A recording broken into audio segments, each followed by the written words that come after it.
नमस्कार दोस्तों, आपका स्वागत है अपने YouTube channel P for portfolio में। आज हम बात करने वाले हैं एक धमाकेदार केमिकल स्टॉक के बारे में, जो कि है आरती इंडस्ट्रीज लिमिटेड। पिछले 5 सालों में इसने 550% के धमाकेदार रिटर्न्स दिए हैं। तो इसमें हमें अपॉर्चुनिटीज ढूंढनी चाहिए और इसमें बाइंग करनी चाहिए या नहीं, उसके बारे में बात करेंगे। लेकिन उससे पहले अगर आपने चैनल को सब्सक्राइब नहीं किया है तो प्लीज सब्सक्राइब कीजिए और रेगुलर अपडेट्स पाने के लिए नोटिफिकेशन बेल को प्रेस कीजिए। तो चलिए बात करते हैं आरती इंडस्ट्रीज के बारे में।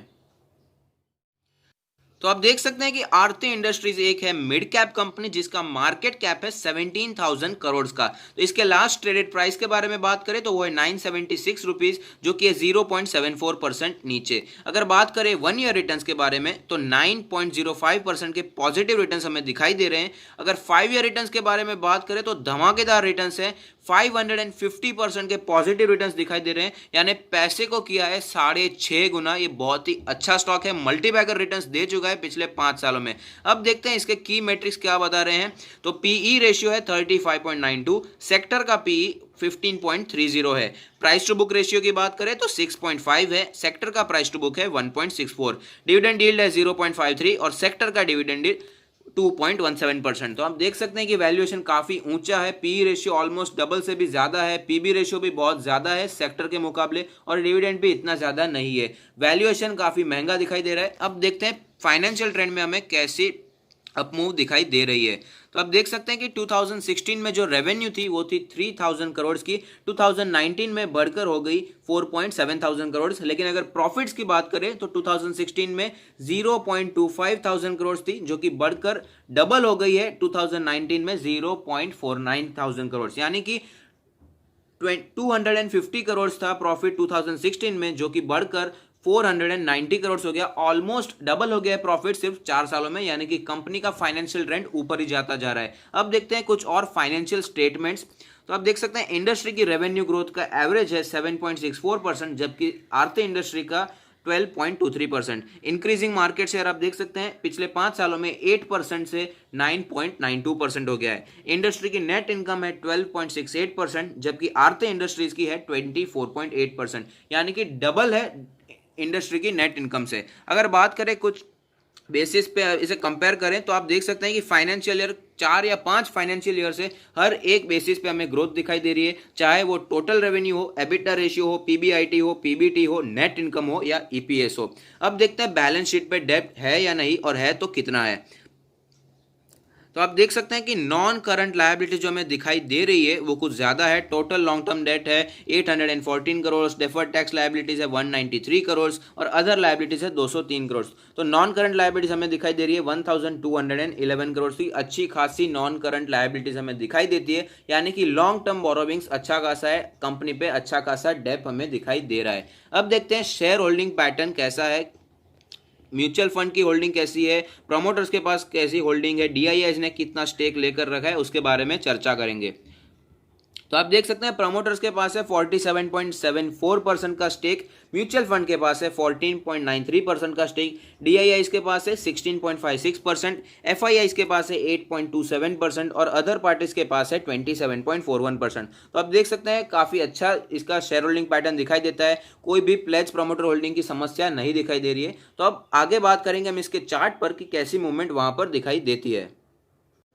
हम चार्ट्स पर आ चुके हैं जिसमें मैंने ऑल टाइम चार्ट लगाया, जिसमें एक कैंडल 1 मंथ को रिप्रेजेंट कर रही है। तो आप देख सकते हैं कि धमाकेदार रिटर्न्स दिए हैं पिछले कुछ सालों में। आप देख सकते हैं स्टॉक ऊपर ही जा रहा है, कभी भी ज्यादा डीप करेक्शन हमें इसमें देखने को नहीं मिला है। तो अब देखते हैं करंट सिनेरियो कैसा चल रहा है, जिसमें एक कैंडल में 1 डे का लगाऊंगा और अलग अलग इंडिकेटर से देखेंगे कि कैसी मूवमेंट इसमें बनी हुई है। तो आप देख सकते हैं कि जब मार्केट क्रैश हुई थी तब इसमें भी अच्छी खासी गिरावट आई थी, लेकिन 680 के आसपास इसने अच्छा सपोर्ट लिया और स्टॉक ऊपर निकल चुका था। 1200 के आसपास ये पहुंचने ही वाला था, लेकिन उसके बाद थोड़ी सी गिरावट का सामना करना पड़ा है। अब देखते हैं अलग अलग इंडिकेटर्स। तो सबसे पहले बात करते हैं आरएसआई के बारे में कि आरएसआई में कैसी सिचुएशन बनी हुई है। तो आप देख सकते हैं कि आरएसआई का जो नंबर है वो है 45.65, लगातार वो नीचे जाता जा रहा है। अब देखते हैं कुछ और इंडिकेटर्स, मनी फ्लो इंडेक्स को देखते हैं, एमएफआई हमें क्या बता रहा है। तो आप देख सकते हैं कि मनी फ्लो इंडेक्स है 25.22, काफ़ी नीचे चला जा चुका है, ओवरसोल्ड होने ही वाला है ऐसा लग रहा है। अब देखते हैं कुछ और इंडिकेटर्स, एमएससीडी को देखते हैं, एमएससीडी हमें क्या बताना चाहता है। तो आप देख सकते हैं MACD ने हमें कई समय पहले ही बियरिश क्रॉसओवर दे दिया है, सेल का सिग्नल दे दिया है। अब बात करते हैं इसके बॉलिंजर बैंड के बारे में कि बॉलिंजर बैंड में कैसी सिचुएशन बनी हुई है। तो आप देख सकते हैं कि बॉलिंजर बैंड के अपर बैंड के आसपास टच होने के बाद इसमें गिरावट बनी हुई है और ये अपने लोअर बैंड के पास जाने वाला है। आज ये 50 डेज के EMA के आसपास ट्रेड कर रहा है। इसका जो लोअर बैंड है वो है 944 रुपीज़ का। यहाँ पर शायद इसे थोड़ा सा टेक्निकल बाउंस बैक देखने को मिल सकता है, क्योंकि लोअर बैंड पर जब भी कोई स्टॉक क्लोज होता है तो उसके बाद थोड़ी सी तेज़ी देखना स्वाभाविक है।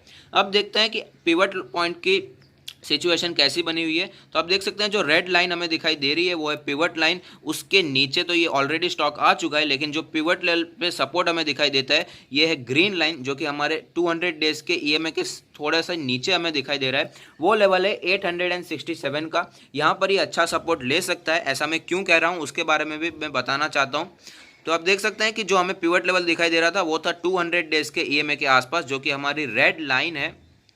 रेड लाइन हमारी है 200 डेज की EMA, उसके आसपास ही था पिवट पॉइंट। अगर आप पिछले कुछ समय में देखें तो ये अपने 200 डेज के EMA के नीचे बहुत बार आता हुआ दिखाई दिया है। आप देख सकते हैं 200 डेज के EMA के नीचे ये बहुत बार आया है, उसके बाद थोड़ी सी तेज़ी दिखाई है। तो मेरा मानना है कि इसमें थोड़ा और करेक्शन आना बाकी है। 200 डेज के EMA के आसपास ये आ सकता है, और जो उसका पिवट लेवल है, पिवट पॉइंट का हमने सपोर्ट देखा 876 के आसपास, वहाँ पर इसमें अच्छी वैल्यू आ जाती है। और अब बात करते हैं पोजीशन के बारे में। तो अगर आपने बहुत ही ऊपर पोजीशन लिए, अगर आप लॉस में चल रहे हैं, तो मेरा मानना है लॉन्ग टर्म का सोचिए। लॉन्ग टर्म के लिए अच्छा स्टॉक है।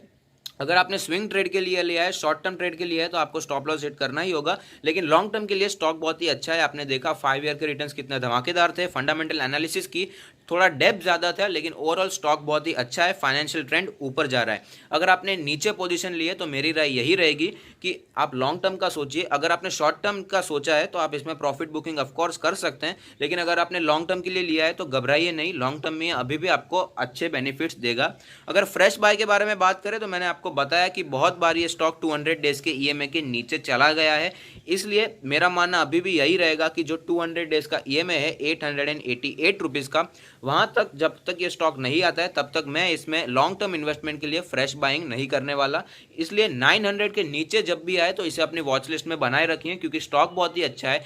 अभी मैं इसलिए इन्वेस्टमेंट नहीं कर रहा हूँ क्योंकि पिछले पास्ट चार्ट में हमने देखा कि 200 डेज के EMA के नीचे तो आता ही है, और साथ ही साथ ये अभी प्रीमियम वैल्यूएशन पे चल रहा है। हमने PE रेशियो और PB रेशियो भी देखा तो वो एक्सपेंसिव वैल्यूएशन है, और कंपनी पे थोड़ा सा डेब्ट भी है, जो कि एक सीरियस बात है। इसलिए मेरा मानना है अगर ये नीचे आता है प्राइस तो इसमें पोजीशन बनाने में कोई हर्ज नहीं है, लेकिन करंट मार्केट प्राइस पे अवॉइड करना बेहतर रहेगा। हमने बॉलिंजर बैंड में देखा कि ये बॉलिंजर बैंड के लोअर बैंड के आसपास पहुंच चुका है, इसलिए ये टेक्निकल बाउंस बैक हमें दे सकता है, लेकिन मैं वहां पर भी बाइंग नहीं करूंगा, क्योंकि मैंने जो स्ट्रैटेजी आपके साथ डिस्कस की थी कल, उसकी लिंक आ रही होगी टॉप राइट कॉर्नर पे, वो आप स्ट्रैटेजी देख सकते हैं बाय लो सेल हाई की। उसमें मैंने यही बताया था कि जब मैं लॉन्ग टर्म इन्वेस्टमेंट के लिए स्टॉक लेता हूं तभी ही मैं स्विंग ट्रेड के लिए भी लेता हूं, लेकिन सिर्फ बॉलिंजर बैंड के हिसाब से नहीं लेने वाला। जब भी मैं लॉन्ग टर्म इन्वेस्टमेंट के लिए स्टॉक लूँगा तभी उसमें स्विंग ट्रेड भी कर दूंगा। लेकिन अभी तो मैं फिलहाल इसमें कोई भी ट्रेड नहीं लेने वाला, क्योंकि एक्सपेंसिव वैल्यूएशन पे चल रहा है स्टॉक। लॉन्ग टर्म इन्वेस्टमेंट के लिए मैंने बता दिया कि 900 के नीचे आप इसमें कंसिडर कर सकते हैं।